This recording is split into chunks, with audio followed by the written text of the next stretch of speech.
Oremos en la mano del Señor.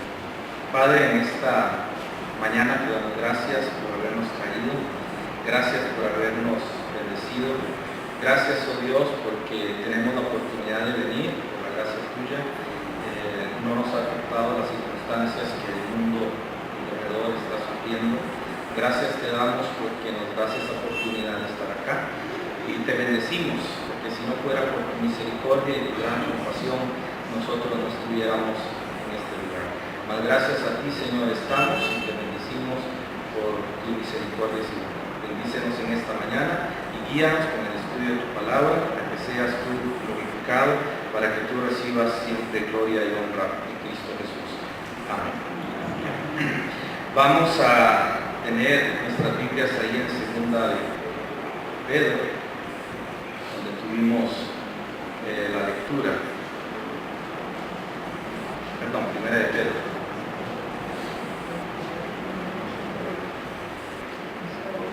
No, es la segunda, ¿verdad?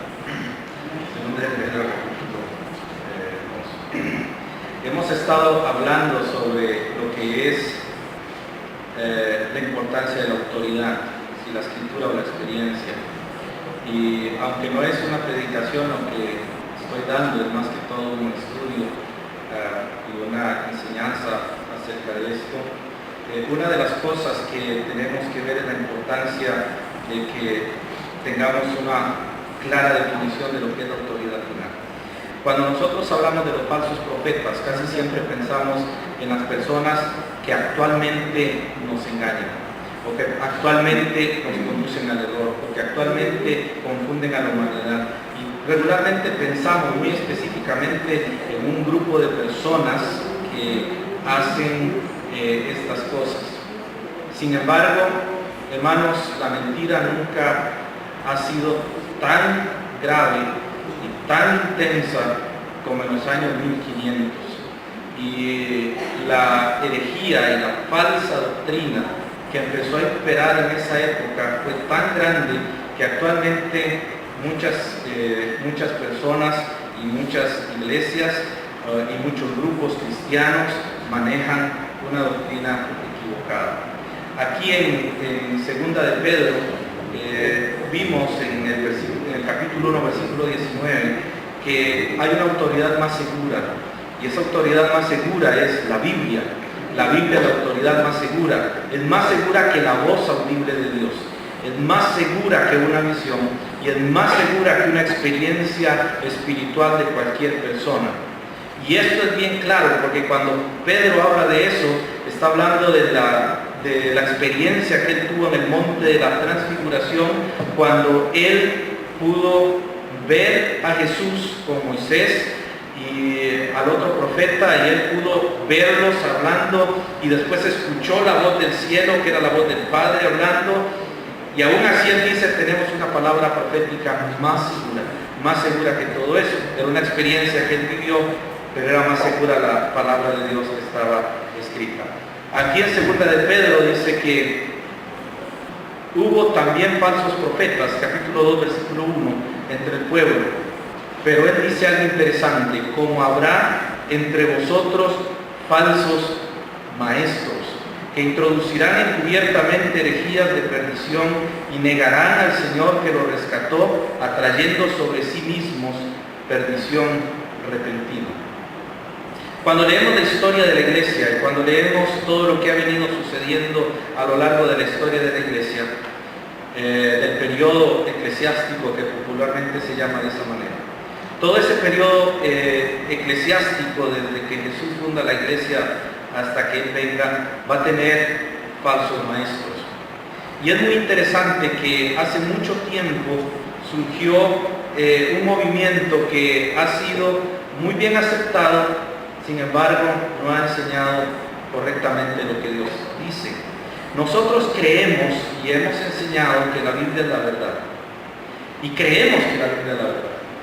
Por esa razón nosotros, cuando hablamos la palabra de Dios, tratamos de interpretarla gramatical, histórica y literalmente de la mejor manera. Y nos esforzamos por respetar como está escrita, porque ella es perfecta, ella no tiene errores. pero siempre surgen falsas enseñanzas y falsos predicadores. Voy a leerles una frase que utilizó alguien y después les voy a decir quién fue esa persona que escribió esto. Este señor, un día enojado con los pobres porque estaban pidiendo ayuda, ¿verdad? Y estaban pidiendo que les fuera reconocido su necesidad ante los feudales, escribió lo siguiente: por cuanto si un hombre es un rebelde manifiesto, cada hombre es su juez y su verdugo. Así como cuando un fuego comienza, el primero en extinguirlo es el mejor.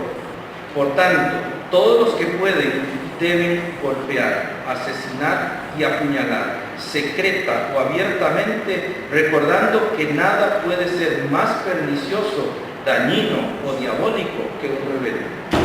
Es como cuando uno tiene que matar a un perro rabioso. Si no lo golpeas, él te golpeará a ti y a todos los demás. Que apuñale, golpee y asesine quien quiera que pueda. Si mueres en el intento, bien por ti.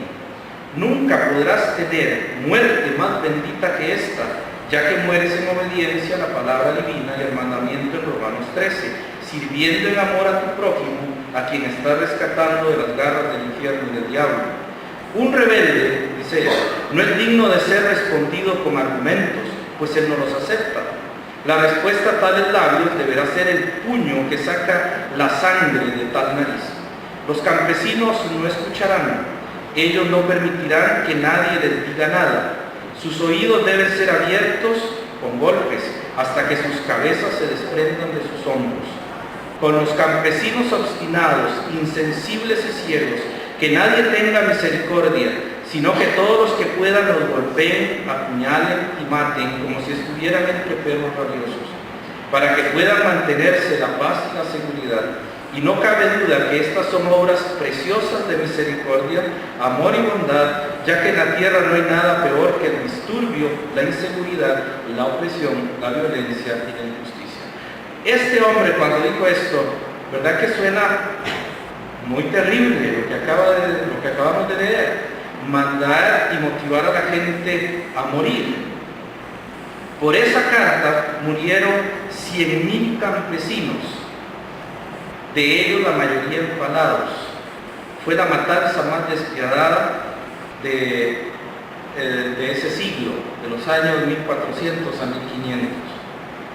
Más abajo, después de esto, el autor escribe lo siguiente: fui yo, Martín Lutero, quien mató a todos los campesinos en la insurrección, ya que fui yo quien ordenó que los mataran.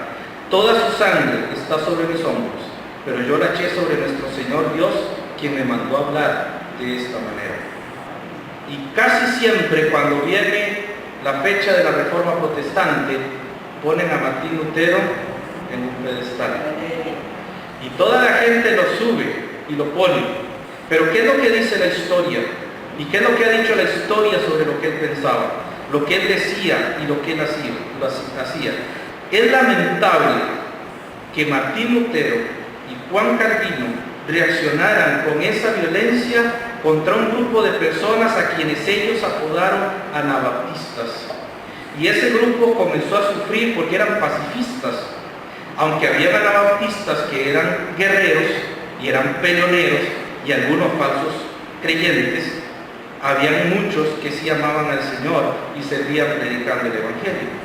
Y ellos le llamaron de esa manera porque la doctrina de Martín Lutero junto con Juan Calvino enseñaban que cuando usted nacía en una iglesia protestante, usted tenía que ser bautizado de niño para entrar en el pacto de gracia. Y cuando usted entraba en el pacto de gracia, ya usted no se perdía porque era parte del pacto de gracia. Ellos heredaron eso de la iglesia católica. Los llamados anabaptistas, que fueron llamados por el mismo Lutero de esa manera, eran los que no aceptaban ese bautismo y decían que solamente por la conversión, la fe y la verdadera conciencia arrepentida, una persona podía ser bautizada. Que solamente depositando la fe en Jesús era la única manera de poder ser salvo. Pero tanto la iglesia de Roma como la iglesia protestante los persiguieron a muerte. Juan Calvino motivó la hoguera y motivó la guerra contra lo que él llamaba infieles. Nosotros a veces, cuando hablamos de falsa doctrina, pensamos en lo que vivimos hoy, y es bueno hacerlo.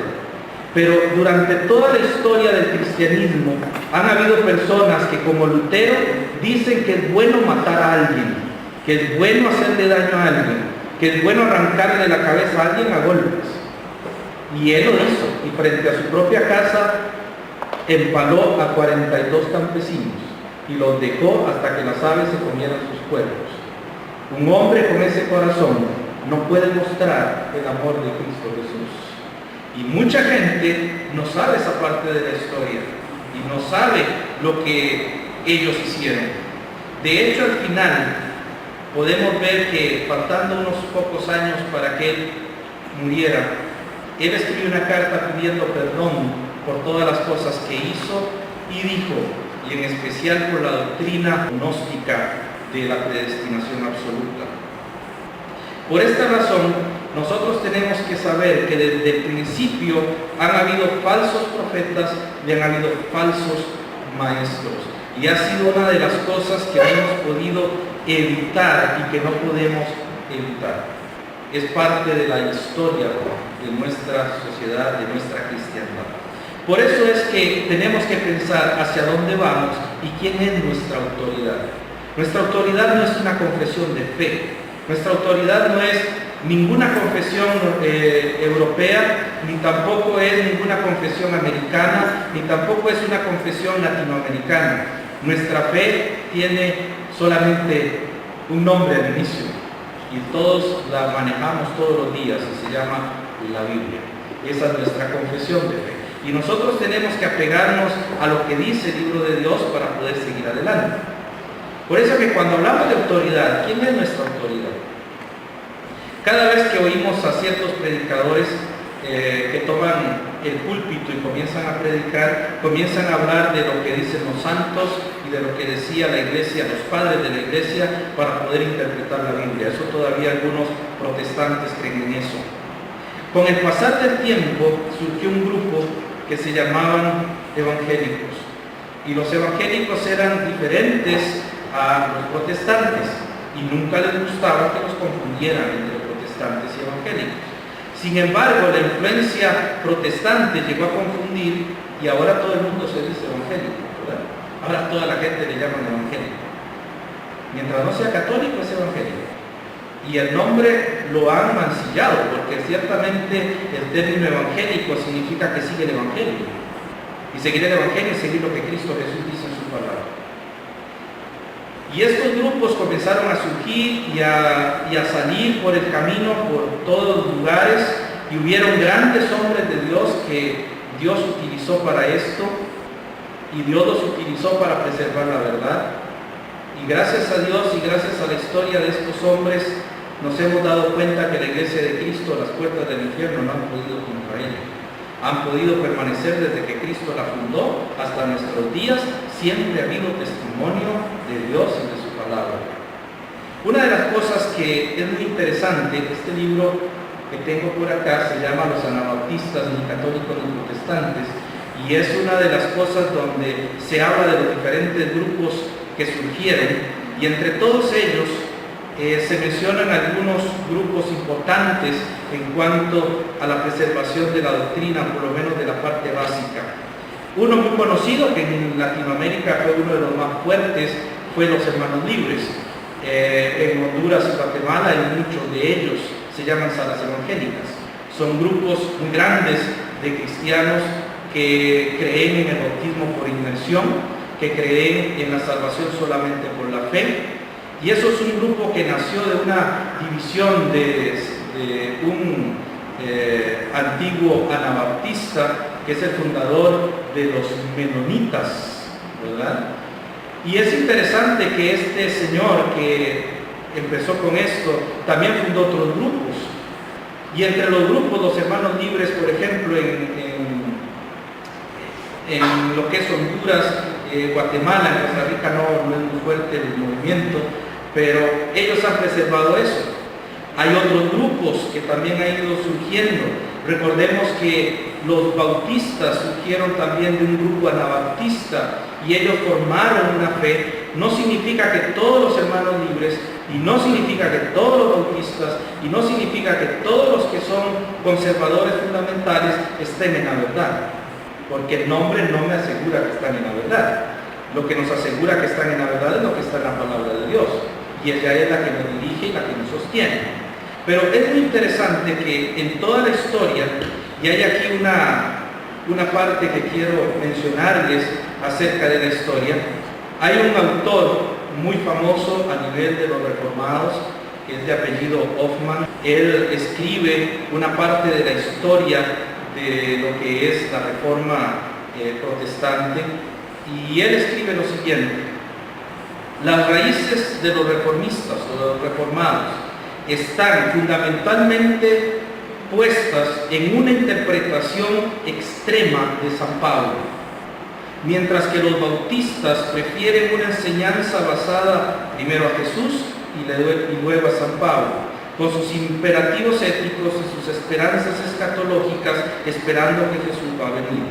En este aspecto, realmente, los bautistas se acercaron más al cristianismo bíblico que los reformistas, aunque los reformistas también convirtieron al cristianismo bíblico en su objetivo. Eso lo escribe él en un libro que se llama El cristianismo y el temor, en la página 468. Él menciona esa parte de la historia, pero él es reformado, él no es bautista. Él está escribiendo acerca de la historia nada más. Y él puede ver la diferencia de interpretaciones bíblicas. Regularmente, cuando hablamos de la autoridad, si yo tengo la Biblia o no como autoridad, tiene que entrar varios principios. Uno de ellos es que si la Biblia es la autoridad y si la Biblia es la que me dirige, ella es la que determina mi estilo de vida. Pero cuando nace la reforma protestante, sucede por una razón. ¿Saben cómo nació el bautismo de niños? Algunos saben cómo nació el bautismo de niños, el bautismo de infantes. Cuando la Iglesia Católica fue establecida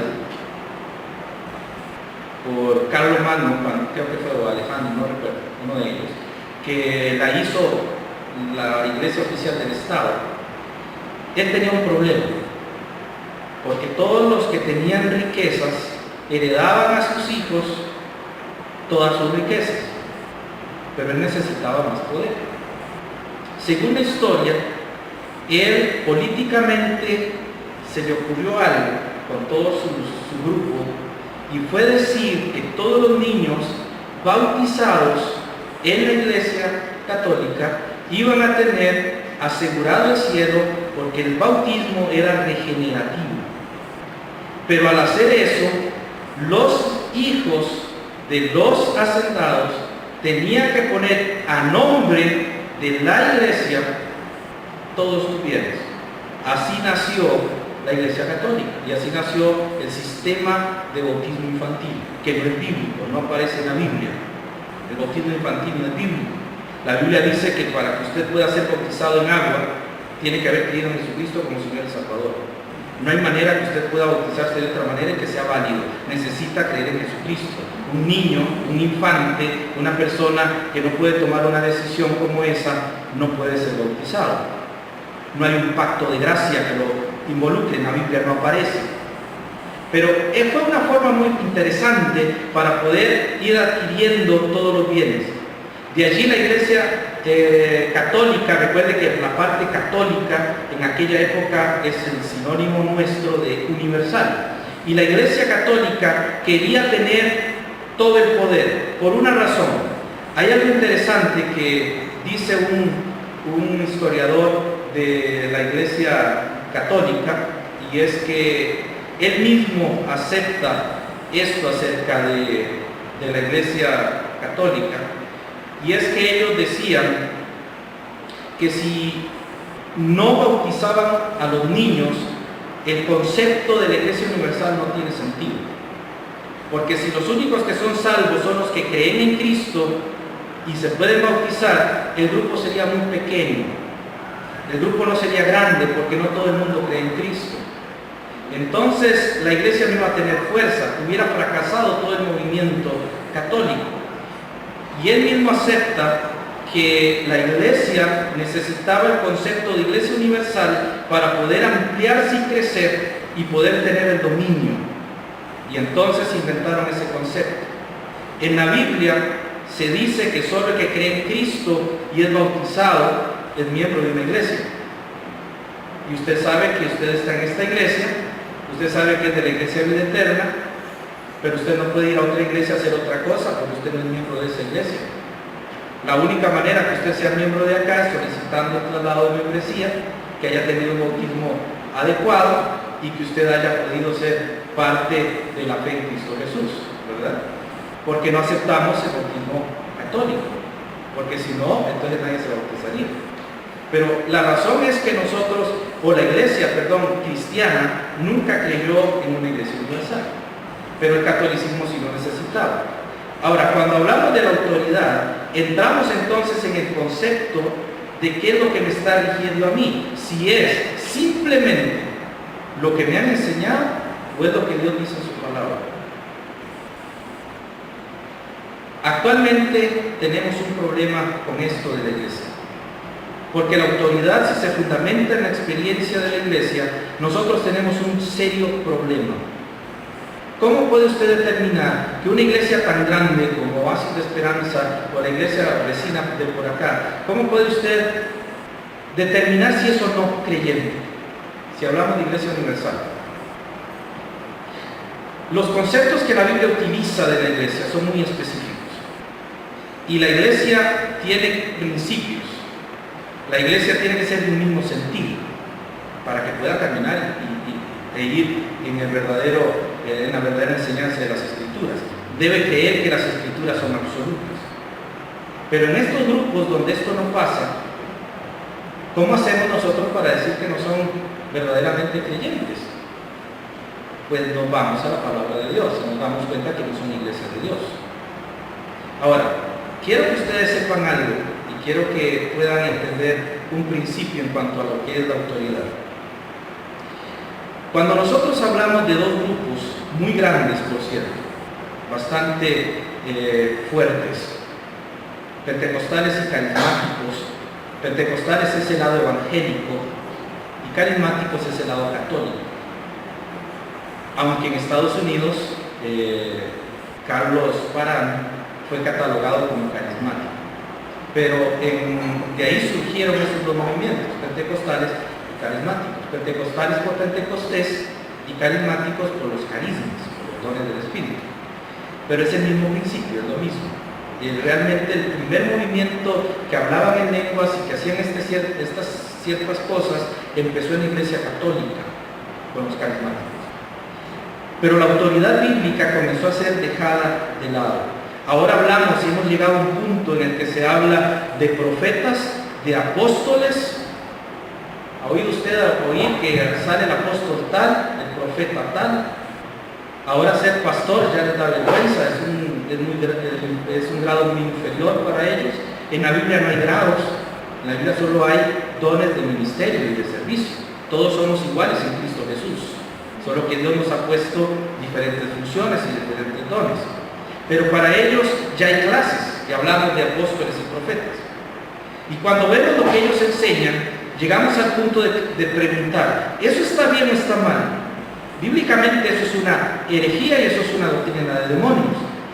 Y es un poco duro decirlo, pero eso es cierto. Cuando alguien dice que es un apóstol, debería reunir las características de un apóstol. ¿Y cuáles son esas características? Por ejemplo, para que usted pueda ver que vivimos en tiempos peligrosos. Vamos a Hechos, por favor, ya lo hemos visto en alguna ocasión, pero en Hechos capítulo 2, Pedro nos da las características de un apóstol.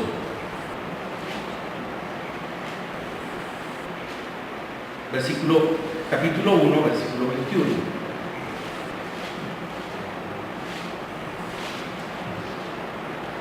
En el verso 21 tenemos la palabra necesario. La palabra necesario es importante Cuando yo digo tengo necesidad de comprar arroz, ¿qué significa? Que no tengo arroz. Tengo la necesidad de que me pongan la luz porque no tengo luz. El verbo necesitar es algo que me incluye,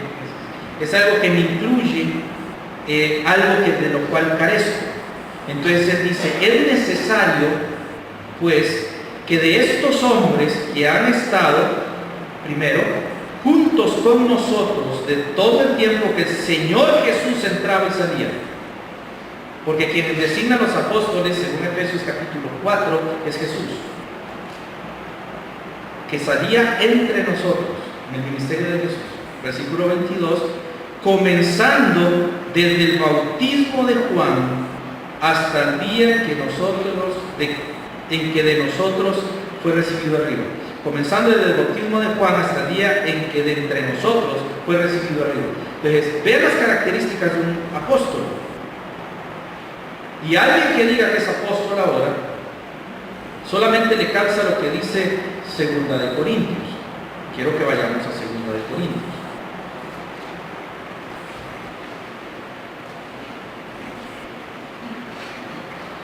Segunda de Corintios, ya le doy el pasaje.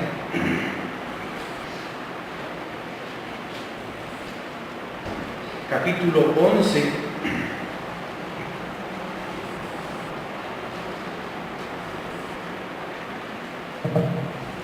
versículos 13 al 15.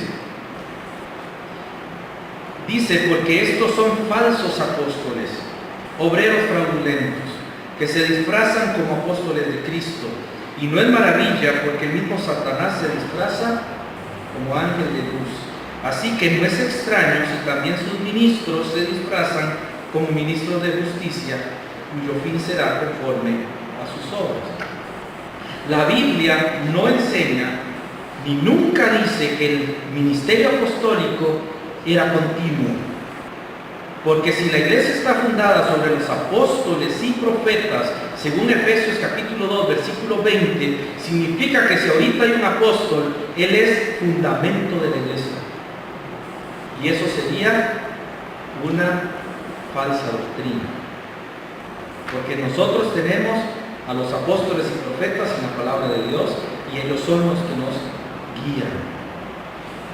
Nos equivocamos al interpretarlo. La Biblia nunca se equivoca, los que se equivocan son los que interpretan.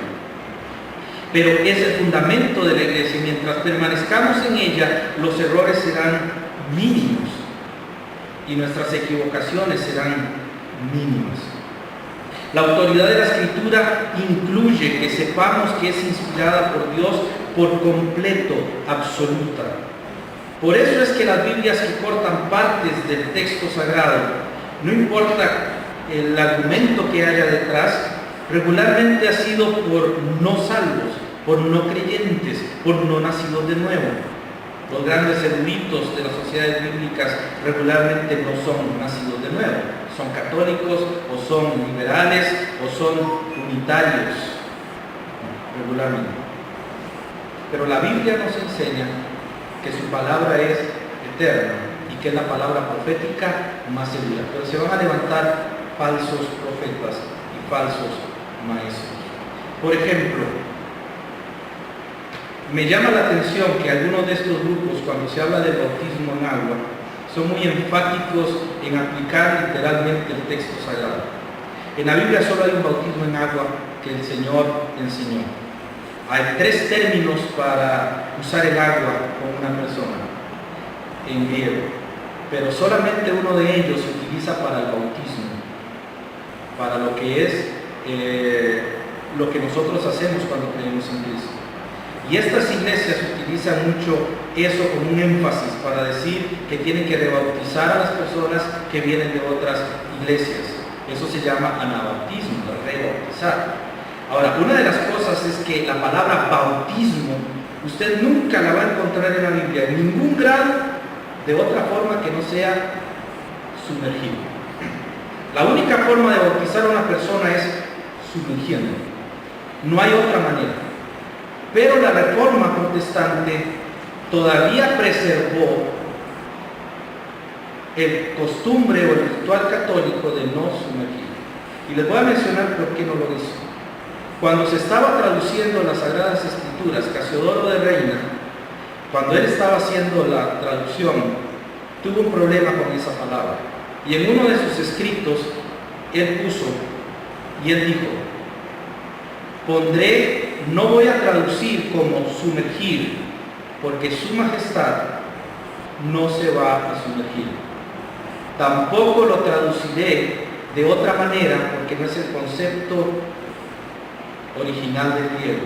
Lo dejaré como bautismo, y cada quien que lo interprete. Pero cuando él deja la palabra bautismo, él sabe que es sumergir, eso es lo único que significa. Y cuando nosotros hablamos del bautismo de Cristo, el bautismo que realmente es bíblico, es el de sumergir. Y cuando nosotros vemos eso, nos damos cuenta que sumergir a alguien tiene un simbolismo. El bautismo es muy importante, al igual que la Santa Cena. Usted y yo decimos que la iglesia tiene solo 2 ordenanzas, y nuestros estatutos dicen que hay solo 2 ordenanzas. Significa que son muy importantes: el bautismo y la cena del Señor. Las personas no pueden tomar la cena del Señor si no se han bautizado, porque no han dado el primer paso de obediencia. Y el bautismo solamente es posible cuando es totalmente cubierto, por una razón, que las falsas doctrinas, como en el caso de algunos pentecostales y carismáticos, pueden defender. En Romanos capítulo 6 nos da la razón de lo que significa el bautismo.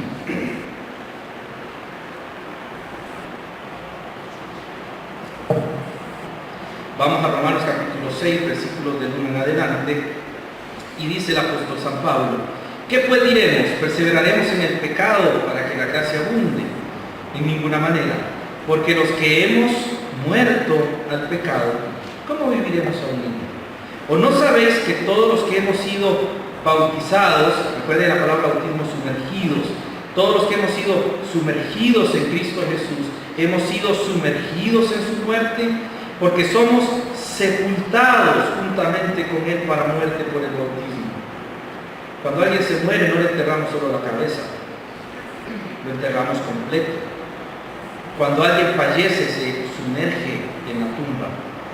Y dice que somos sepultados juntamente con Él para muerte por el bautismo, a fin de que como Cristo resucitó de los muertos por la gloria del Padre, así también nosotros andemos en vida nueva. ¿Cómo le llamamos al bautismo? Le llamamos bautismo de inmersión, no de sumergir, porque nuestro énfasis no es cuando entra, sino cuando sale, porque simboliza su muerte, pero lo más importante es que resucitó para la nueva vida. Tiene un simbolismo, al igual que la cena del Señor tiene un simbolismo. Y ellos enfatizan mucho esta área gramatical y literalmente, y lo hacen correctamente. Pero cuando entramos al asunto de los dones y ministerios, simbolizan todas las cosas. Cuando vemos a un reformado hablando de la elección soberana, alegorizan los textos bíblicos, no lo hacen gramatical y literalmente, y cuando nosotros lo hacemos nos dicen: ustedes son unos fanáticos literalistas, porque enfatizamos mucho el contenido de lo que dice la Escritura. Porque esa es la diferencia, hermanos, entre tener autoridad en la Biblia o en un concepto. El hecho que yo haya aprendido algo no significa que sea correcto, y tenemos que cambiar conforme la Biblia nos va abriendo eso. Y yo sé que algunos de ustedes tienen dudas por esto que mencioné del bautismo, y sé que algunos tienen problemas con aceptar solamente la inmersión. Sin embargo, si usted busca en la Biblia, y lo animo que lo haga, no va a encontrar nunca el bautismo de infantes, ni ningún otro bautismo que no sea de inmersión. Mucha gente dice que el carcelero de Filipos, cuando fue bautizado, se bautizó toda su casa, y entonces el argumento es: bautizaron a los niños. Pero eso es violentar la cultura, la historia. En la historia los niños no son contados como niños hasta después de los 12 o 14 años. Ya un niño de 12, 14 años entiende el mensaje. Y por esa razón, cuando se bautizaron, ya eran personas capaces de tomar una decisión, y no incluía a los niños. La Biblia no dice que incluía a los niños. Más bien Jesús dice: dejad a los niños venir a mí, porque de los tales es el reino de los cielos. Sin embargo, también hemos caído en falsas doctrinas donde hemos pasado por alto la autoridad bíblica y se ha enseñado que el bautismo salva o perdona pecados. El bautismo no salva ni perdona pecados. Es solamente un símbolo muy importante para nuestra fe. El único que salva y perdona pecados es Cristo Jesús. No hay otro que lo pueda hacer. Entonces, cuando hablamos de autoridad, nosotros estamos hablando, hermanos, de aquello que Dios, en su gracia y en su grande misericordia, nos ha dado con su palabra.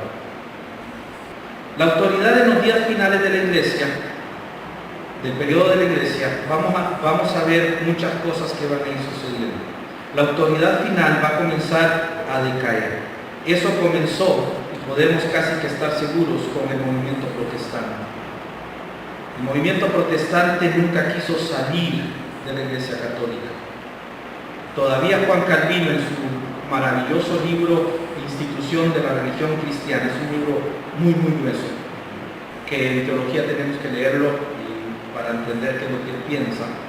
Él dice en su libro, y siempre que se refiere a la Iglesia papal, él dice la Santa Iglesia de Cristo. Y le llama al Papa un impostor solamente porque no aceptó sus ideas. Pero ¿qué hizo Juan Calvino cuando se fue a Francia?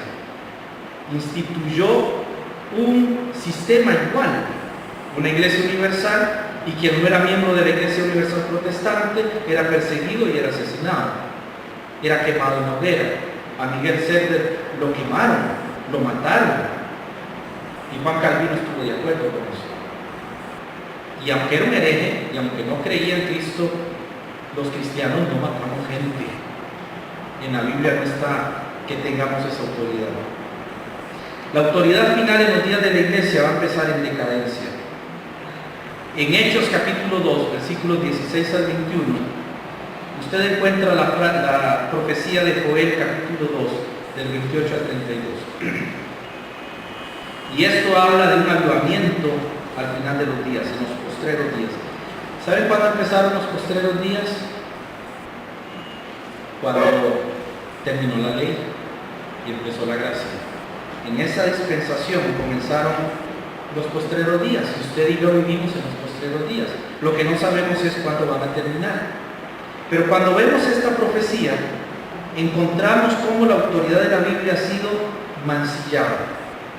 Dice en el verso 16 de Hechos capítulo 2, mas esto es lo dicho por el profeta Joel, y en los postreros días, dicen Dios, derramaré de mi espíritu sobre toda carne, y vuestros hijos y vuestras hijas profetizarán, vuestros jóvenes verán visiones, y vuestros ancianos soñarán sueños. Y de cierto sobre mis siervos y sobre mis siervas en aquellos días derramaré de mi espíritu y profetizarán. Y daré prodigios arriba en el cielo y señales abajo en la tierra, sangre y fuego y vapor de humo. El sol se convertirá en tinieblas y la luna en sangre antes que venga el día del Señor grande y manifiesto.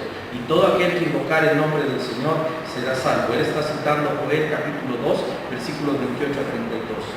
Pero Joel capítulo 2, versículos 28 a 32 está hablando para Israel.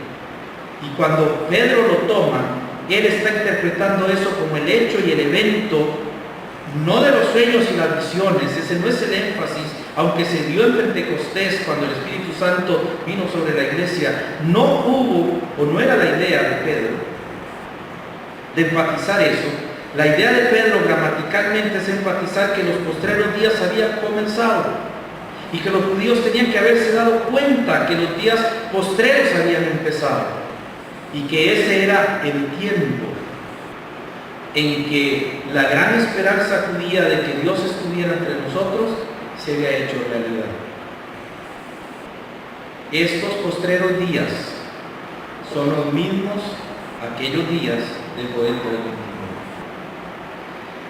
El día grande y espantoso de Jehová viene después de los postreros días que son nuestros días. Pero ¿qué va a suceder en los postreros días? Por favor, busquemos 1 Timoteo capítulo 4, versículo 1.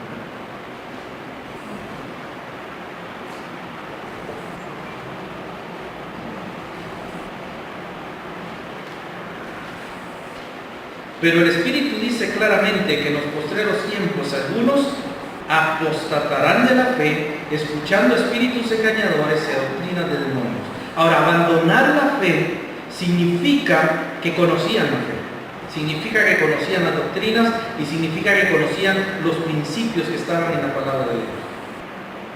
Pero ellos van a escuchar espíritus engañadores y doctrinas de demonios. En el año 1800 surgió algo muy interesante en Norteamérica. ¿Sabía usted que en ese periodo nacieron los testigos de Jehová, los mormones, los adventistas, la ciencia cristiana y los pentecostales? Todos nacieron en ese grupo, en esa fecha, específicamente en el año 1800. ¿Y cómo nacieron todos? Por una visión. A los mormones se les apareció alguien llamado el ángel Moroni. Y el ángel Moroni vino y le habló a José Smith y él fundó toda una religión que tiene ahora todo un estado de los Estados Unidos. Y son buenas personas, humanamente hablando. José Smith también recibió una revelación y él es el profeta para su fe acerca de todo lo que es lo que está sucediendo en estos tiempos. Los adventistas tuvieron a Elena White y Elena White también recibió visiones y vio el sábado marcado como una gran luz y ella dijo: este mandamiento es más importante que todos los demás. Y de allí nació todo lo que fue el sistema adventista, y después surgió lo que era el juicio investigador, que ellos creen que Jesús todavía está expiando los pecados y echándolos sobre Satanás, porque los testigos de los adventistas enseñan que quien llevó sus pecados fue Satanás, Azazel, no fue Cristo en la cruz. Y Carlos Parán recibió una visión y también recibió una revelación. ¿Y sabe qué hizo? Fundó una denominación llamada Asamblea de Dios. Y de allí comenzó a surgir todo un movimiento contrario a la doctrina de la palabra de Dios. Y recuerdo bien, porque yo estaba niño, pero lo recuerdo bien, el día que en nuestras iglesias tradicionales, fundamentales, cuando entraba una persona de estas, el pastor tenía la autoridad de decir que no podía predicar, porque obviamente el púlpito es para que se predique la palabra de Dios. Pero eso con el tiempo, bajo la presión, comenzó a olvidarse y comenzaron a entrar a los púlpitos de las iglesias fundamentales doctrinas de demonios. En 2 Tesalonicenses capítulo 2, versículos del 1 al 3, Pablo hace una advertencia, y es una advertencia importante.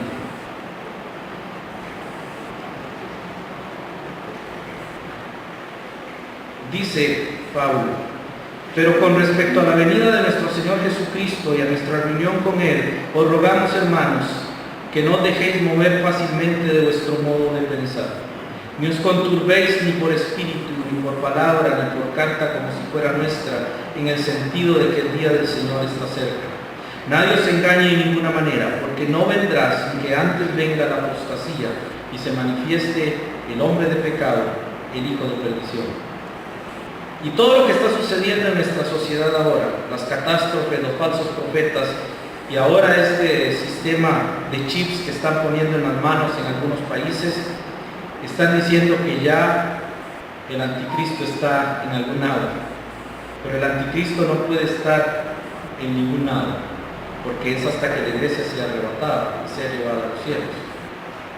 No se dejen mover fácilmente de vuestro modo de pensar. Pero cuando él habla del modo de pensar, él habla de lo que han aprendido de los apóstoles. Por esta razón, en el mismo capítulo de 2 Tesalonicenses 2, en el verso 7 al 8, dice Pablo: porque ya está en acción el misterio de la iniquidad, solo que hay quien al presente lo detiene hasta que él a su vez se ha quitado del medio. Y entonces, cuando esto se ha quitado del medio, aquel inicuo a quien el Señor matará con el espíritu de su boca y destruirá con el resplandor de su venida, va a manifestarse. Ese momento va a suceder cuando este algo sea quitado de medio. Y vivimos en tiempos peligrosos. Y vivimos en tiempos tristes. ¿Dónde está nuestra autoridad? ¿Y quién es el que dirige nuestra fe? ¿Es el libro de Dios o es lo que hemos aprendido? Yo aprendí muchas cosas en el seminario. Yo aprendí muchas cosas en los institutos donde he estado. Yo aprendí muchas cosas en el trayecto de mi vida. Pero me he ido dando cuenta con el estudio de la palabra de Dios que algunas cosas son incoherentes. Recuerdo que cuando tenía 20 años, un misionero nos enseñó algo, me enseñó algo en el seminario, un principio que no he podido olvidar. Y él decía que tenemos que respetar la gramática cada vez que leemos las escrituras. Y desde entonces me he esforzado por entender bien la gramática del español. Y ahora pues obviamente cada vez que leo la Biblia trato de respetar eso, los puntos, las comas, las conjunciones, todo el sistema gramatical hay que respetarlo cuando lo leemos. Y encontré que algunas cosas que me enseñaron no coincidían con lo que decía gramaticalmente la Biblia. Y uno se asombra de eso. Y uno se asombra que nos han enseñado, nos enseñan cosas que no están en la palabra de Dios. La persona que inició un movimiento antisemita que terminó en Alemania con un genocidio enorme, con una muerte espantosa, fue Martín Lutero. Y Martín Lutero tiene un libro escrito contra los judíos. Pero yo leí mucho a Martín Lutero y leí muchos de sus escritos. Pero cuando nunca me dieron la historia completa de Martín Lutero. Y cuando leí la historia de Martín Lutero, mi pregunta fue, ¿cómo yo voy a seguir a alguien cuyo corazón no mostraba la compasión y el amor de Cristo Jesús por sus semejantes?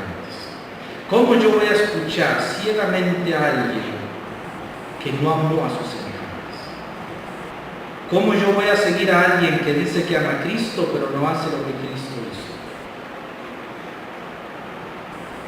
¿Cómo yo voy a aceptar un movimiento o voy a aceptar algo que la Biblia no me enseña?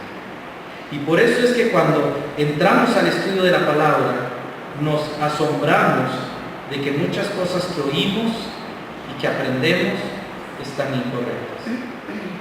No es solamente creer para que usted pueda llegar al cielo. Usted solamente cree para ser salvo, y si es cierto, va a llegar al cielo. Pero la Biblia dice que con el creer hay un cambio y una transformación en su corazón. Y usted comienza a vivir en santidad. Usted comienza a vivir en entrega a Cristo. Usted comienza a vivir completamente consagrado a Él, no desentendido. Dios tiene que proveer, me voy a sentar a ver tele, puso el pie y vamos a ver cómo me llega el arroz y los frijoles. Dios prometió que nunca me iba a faltar. Eso no es lo que enseña la Escritura. El que no trabaja, dice, que no coma. De la misma manera, así es nuestra vida cristiana. La santidad no cae del cielo. La santidad nos ha sido dada y tenemos el privilegio de ponerla en práctica. Pero cuando hablamos de autoridad, ¿quién dirige mi vida? Actualmente, y me gustaría, si usted no tiene el librito de los anabautistas, es interesante que lo lea. Le puedo buscar una copia del libro, se la puedo pasar por correo electrónico si desea. Viene toda la historia de cómo ellos lucharon por preservar la doctrina bíblica y cómo ellos murieron en la hoguera en manos de protestantes y en manos de católicos porque no se sujetaron a los dogmas. En el protestantismo, en los luteranos y calvinistas se dice sacramento a la comunión de la Santa Cena, al bautismo, al matrimonio, y son casi iguales en todos los sacramentos. Pero en la Biblia solo hay dos ordenanzas, y la Biblia no le llama sacramento, le llama ordenanza, es lo que yo obedezco. Ahora, si yo no obedezco esos dos principios, la comunión con Dios se rompe. ¿Por qué usted viene a celebrar la cena del Señor? Porque usted tiene comunión con el cuerpo de Cristo. Y el cuerpo de Cristo está hoy aquí. Porque usted es cuerpo de Cristo y cada uno en particular, dice Pablo en 1 Corintios capítulo 15. Usted es parte de ese cuerpo. El que está al lado suyo es una célula de ese cuerpo. Es una mano o es un pie, es una oreja o es un ojo. Dios nos puso en el cuerpo con funciones y nosotros tenemos que querernos como familia. Y por eso tenemos que decir que somos la familia Vida Eterna, de la Iglesia Evangélica Vida Eterna. Nosotros somos una familia. Y así es como debemos considerarnos. Pero yo no puedo ser familia de otra iglesia donde no estoy asociado, donde no soy miembro, donde no conozco a la gente. Y cuando vamos a celebrar algo, la Biblia me enseña a permanecer unido. Los anabaptistas lucharon por eso. Scofield, cuando comenzó a escribir su libro, Scofield tuvo un divorcio y un segundo matrimonio. Él era un ebrio, era un agresor. Scofield cree en Cristo Jesús y él comienza a trabajar en un estudio de las Escrituras después de haber ido a estudiar con Derby, a escuchar a John Derby, que estaba predicando. John Derby era de un grupo anabaptista llamado los Hermanos Libres, y Scofield aprende allí y se trae doctrinas, pero cuando llega a Norteamérica tiene un problema con los presbiterianos, porque ellos eran calvinistas. Entonces él llamó a su iglesia la iglesia congregacional, y así comenzaron algunos congregacionales. Y Scofield comienza a predicar el Evangelio. Y usted tiene una Biblia Scofield, me imagino que sí. Y Scofield es un anabaptista. Y Scofield comienza a predicar lo que está en contra de todo el movimiento popular, de todo el populacho. Al final, actualmente la iglesia de Scofield, que se llama la Iglesia de la Memoria de Scofield, es una iglesia bautista. Carl O'Reilly, el que usted tiene en su Biblia, si tiene una Biblia de estudio O'Reilly, él es bautista también. Y si usted si usted escucha predicar a las personas que son en televisión de sana doctrina, o son anabaptistas o son bautistas, pero no de cualquier tipo de bautistas. Son los que creen que este libro, es perfecto y es absoluto. Los hermanos bíblicos, cuando vinieron a Costa Rica, los Strachan, ellos venían de iglesias con raíces anabaptistas, un poco. Y cuando hablamos de todo lo que son iglesias en nuestra cultura, todos tienen un apego a eso, a excepción de los reformados. Y usted y yo creemos que todo el mundo puede creer en Cristo Jesús. Eso lo predicaron los anabaptistas. ¿Usted cree que todos aquellos que creen en Cristo pueden ser bautizados? Eso lo creyeron los anabaptistas. Y si usted lee la historia anabaptista y usted lee los escritos de Simón, va a encontrar que cree casi igual que usted. Porque él interpretaba este libro gramatical y literalmente. Y nosotros hacemos lo mismo. Los evangélicos en Costa Rica, todos tuvieron una buena doctrina. La Iglesia Centroamericana, Cambio Internacional, ahora Camino Global, fue una misión que nos bendijo mucho a muchos, con grandes doctrinas y grandes pastores y grandes evangelistas. Pero cuando se extravía de la fe, todo se va por la alcantarilla. Pero nosotros tenemos una herencia preciosa, y es una herencia de personas que tuvieron la Biblia como autoridad. Y usted sigue teniendo esa Biblia como autoridad.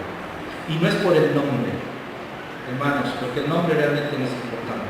Si usted es bautista, usted es evangélico, eso no importa. Aquí lo importante es que usted tiene a Cristo Jesús en su corazón. Y por esa razón, este libro maravilloso es el que me dirige a mí y lo dirige a usted. Y le animo para que lo estudie gramaticalmente. Vamos a ponernos sobre nuestros pies.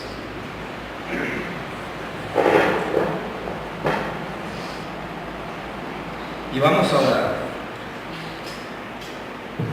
Padre, hace tiempo nosotros los creyentes evangélicos, nosotros los que creímos en ti como Señor y Salvador, hemos sufrido los golpes de las religiones falsas, de los movimientos falsos. nos han expulsado de nuestras propias iglesias, nos han herido y nos han hecho supuestamente daño. Pero cada vez crecen más las iglesias que te aman. Evangélicos, porque creemos en tu evangelio. Creemos en lo que dice tu palabra. Creemos en lo que dice tu palabra. Por eso, Señor, no somos como los demás evangélicos. Y también, Padre Santo, te damos gracias, porque este libro maravilloso nos enseña que tenemos 2 mandamientos.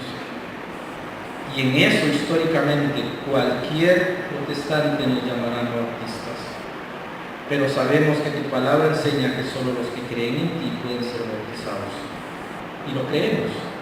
Es el símbolo de nuestra fe, el símbolo público de nuestra fe. Y por eso, Señor, la autoridad de la Biblia se hace en nosotros la fuerza de todo lo que somos. Y yo quiero, Padre Santo, pedirte que arda en nuestro corazón el anhelo de preservar esta doctrina, la doctrina de tu palabra. Si el nombre cambia, porque muchas iglesias de buena doctrina, como fueron, Padre Santo, los fundamentales, hoy están extraviados.